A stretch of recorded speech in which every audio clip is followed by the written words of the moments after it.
যেই না পশ্চিমবঙ্গে এসে মোদিজি মুড়ি খেলো, তার সাথে গাল খেলো মমতাদির। উনি তো কাকে কি বলেন ঠিক নেই, আমি পাগল বলবো না কি সমস্যা বলবো কি জানি কি। তো রাস্তায় রাস্তায় মুড়ি আমিও বেশ মজা সে মুড়ি খেয়েছি, লাড্ডু মুড়ি। সবচেয়ে প্রবলেম এইখানে, যারা আগের দিনও তৃণমূল অফিসে বসেছিল তারাও বিজেপির রং মেখে আমার সাথে ঘুরেছে। এইটাই হচ্ছে কথা।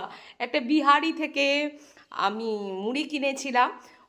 ওদের মুড়ির মাখার পদ্ধতিটা আলাদা, আমাদের বেঙ্গলি আলাদা। আমরা জাস্ট একটু আচার, হয়তো একটু চানাচুর দিয়ে মুড়ি মেখে দেবো, সেটা ফার বেটার।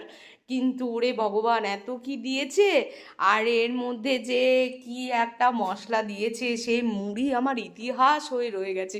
কি খুশি যে বলছি ভিডিও করব, খুব খুশি। দাদাটা খুব ভালো, কত দূর থেকে এসছে বলুন তো, ধন্যবাদ জানাচ্ছে আমাকে।